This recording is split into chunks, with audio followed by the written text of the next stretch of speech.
In this video, I will explain UML representation, how it relates to the code and why it is useful.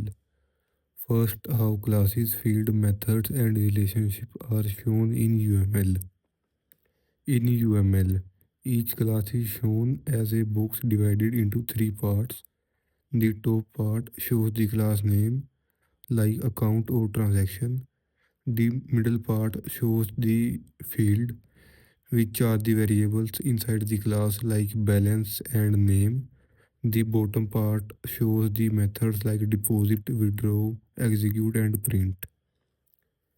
Relationships are given using lines.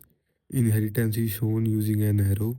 For example, deposit transaction, withdraw transaction and transfer transaction on inherit from the transaction class.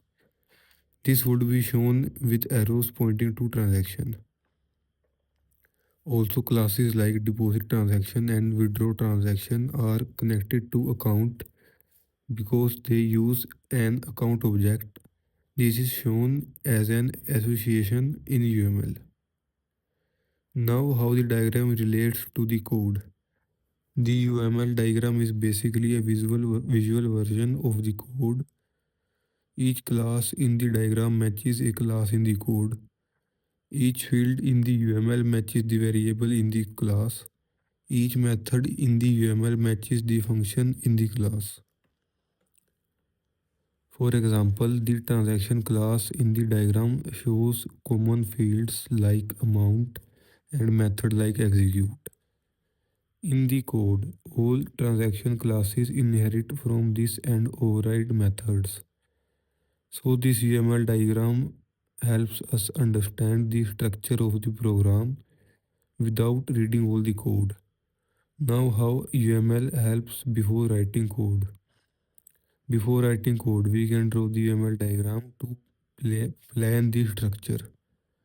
We can decide what classes we need, what data they store, and what method they should use. This helps avoid mistakes and confusion later.